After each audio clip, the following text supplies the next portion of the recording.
नमस्कार, मी संदीप जोशी आपणा सर्वांचे स्तोत्र मंत्र अध्याय या यूट्यूब चॅनलमध्ये सहर्ष स्वागत करतो। आज आपण भगवान श्री राम आणि त्यांच्याबद्दल सांगणारी एक आख्यायिका ऐकणार आहोत। या आख्यायिकेचं वैशिष्ट्य म्हणजे जी श्री रामरक्षा सांगितली जाते, म्हटली जाते, ती रामरक्षा कशी उत्पन्न झाली, ते रामरक्षेचं स्तोत्र कोणत्या प्रकाराने आज आपणापर्यंत पोहोचतं याबाबत एक आख्यायिका सांगितली जाते। ती आख्यायिका आज आपण ऐकणार आहोत। रामरक्षेची कथा असं आपण याला फार तर म्हणू शकतो। रामरक्षा आख्यायिका। रामरक्षेची कथा अशी सांगितली जाते की एकदा माता पार्वतीने शंकरांना विचारले की जसं विष्णू सहस्त्रनाम आहे तसं रामाचं एखादं स्तोत्र नाही का। तेव्हा भगवान शंकरांनी माता पार्वतीस या रामरक्षा स्तोत्राविषयी सांगितले। पण मुळात रामरक्षेची निर्मितीच कशी झाली त्याला एक कथा आहे। ती कथा अशी की आद्य कवी वाल्मिकींनी रामायणाची निर्मिती केली, ज्याला शतकोटी प्रविस्तर म्हणजे 100 कोटी श्लोक असलेले हे रामायण सर्वांना मिळवावेसे वाटू लागले। देव, मानव आणि दानव भगवान शंकराकडे ते प्राप्त करण्यासाठी गेले। ते कोणाला मिळावे यासाठी यांच्यामध्ये खूप वाद झाले। शेवटी शंकरांनी रामायणाची सर्वांमध्ये समान वाटणी करायचं ठरवलं। 100 ही समसंख्या असल्याने कितीही वाटणी केली तरी त्यातील एक श्लोक हा राहिलाच। त्यातलाच हा अनुष्टुप छंदातील असल्याने एका श्लोकात 32 अक्षरे होते। त्याची वाटणी केली। शेवटी 2 अक्षरे शंकरांनी स्वतःकडे ठेवली। ते म्हणाले, ही 2 अक्षरे माझ्याकडेच ठेवतो असे म्हणून त्यांनी सर्वांना जाण्यास सांगितले। ध्यानासाठी बसले, पण देव, दानव, मानव यांचं मन काही भरेना। शंकरांनी ती अक्षरं स्वतःजवळ ठेवून घेतली, याचा अर्थ यात काहीतरी महत्वाचा असणार म्हणून सर्वजण वाट बघू लागले। काही काळाने कंटाळून एका मागे एक जाऊ लागले। एक ऋषी मात्र शेवटपर्यंत थांबले। त्यांना अजून काहीतरी मिळावे अशी प्रचंड इच्छा होती।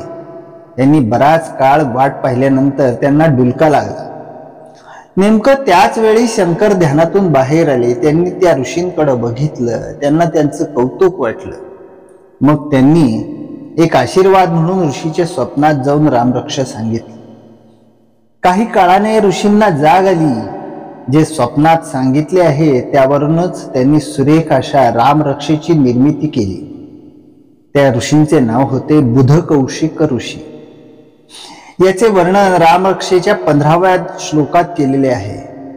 आदिष्टवान्यथा स्वप्ने रामरक्षामिमां हरा यथा लिखितवान प्राप्त प्रबुद्धो बुधकौशिका। शतकोटीचे बीज वाचे उच्चारी। शतकोटीचे बीज म्हणजे राम ही ती 2 अक्षरे। रामरक्षा या स्तोत्राचं महत्व काय?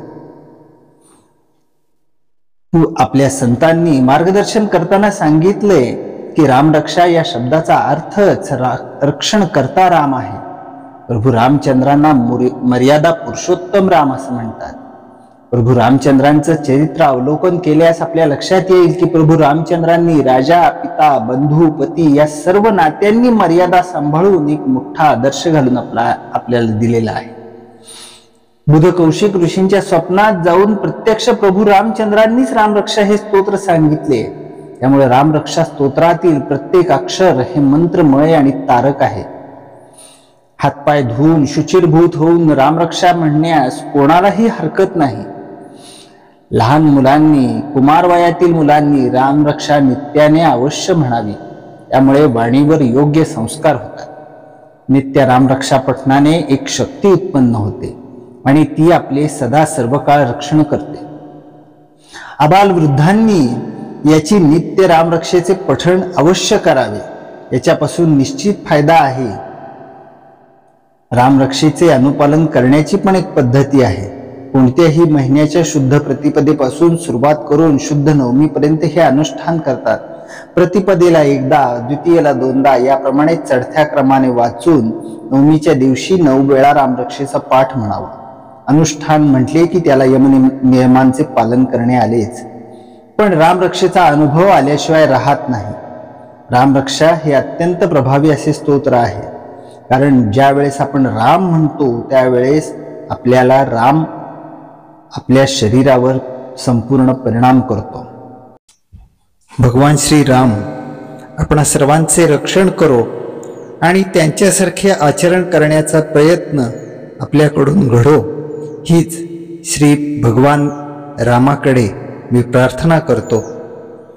हा अध्याय, हा एपिसोड आपणास कसा वाटला हे आम्हाला अवश्य कळवा.